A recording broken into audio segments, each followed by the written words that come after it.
Today I'm making something that elevates the humble broccoli. This is my broccoli and cheddar tart. I think broccoli, like cauliflower, is one of those things that has had a little bit of a renaissance. I love using it in this tart because it becomes roasty and caramelized. And I like to use the whole thing. I'm just gonna peel it a little bit and then slice it into rounds. I've been playing around with this dough recipe that's really interesting, and I just thought broccoli would be so nice on top of that. And with that base of the caramelized onions and the cream and the cheese, it all just works perfectly together. We're gonna take this over to the stove to get a little bit of a blanch before we roast it. If you didn't blanch it, it would just get a little bit too browned and you'd lose a bit of that broccoli sweetness. So we'll give it a quick little blanch first. Add in some salt. And from here, it's really quick. 30 seconds in and then out.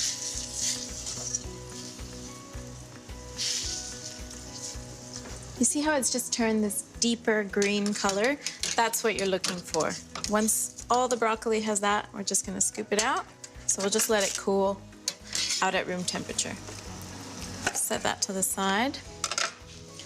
I'm getting a sauté pan here onto a medium-high heat. I'll just add some olive oil and go in with some onions. Now, onions are a really great base for any savory tart. They add sweetness, but they also add that savoriness. I end up using caramelized onions on almost every savory tart I make. Now, you can't rush this step. The onions take at least 10 to 15 minutes. Anyone that tells you that caramelized onions will be ready in 5 minutes is not being honest with you. You want to give them a bit of time. While my onions are cooking, I'm gonna get the dough going. Start off with just some plain flour in a bowl. I'm gonna bring my water and a bit of milk over here and some yeast. So I told you this dough was a little bit different, and it is.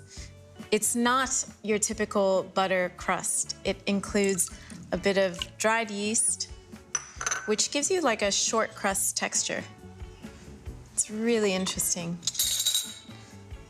I'll give that a stir.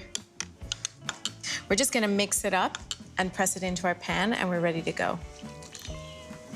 Add in lots of nice olive oil, good pinch of salt, and give it a stir.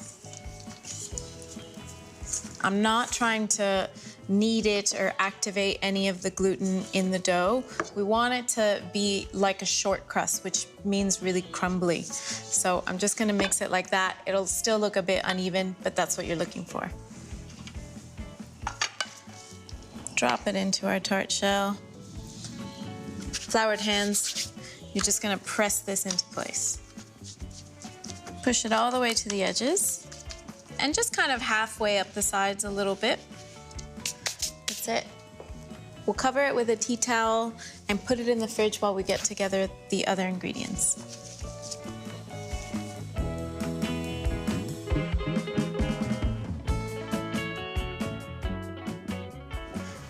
Our onions are perfectly caramelized there. Just need a bit of time, and we're ready to assemble the tart. Just grabbing the dough out of the fridge there. You can see that it's puffed up a bit. That's because of the yeast. But what you want to do now is just go back in and press it down again. It's just like if you're making a bread dough. That first time you let it proof, you press it down, and then your final proof happens before you bake.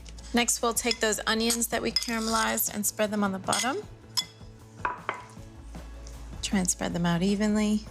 Then all that broccoli, and I like to put this all the way to the edges.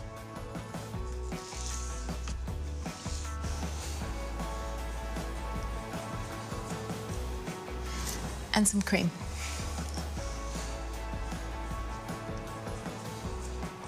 Into the oven for 20 minutes.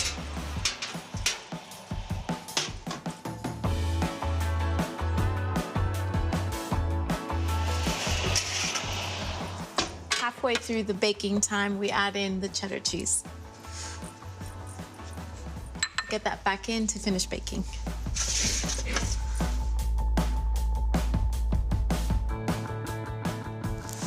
Wow, this looks and smells amazing. We just want to give it some Parmesan cheese and finishing a little cracked black pepper. That's my broccoli and cheddar tart.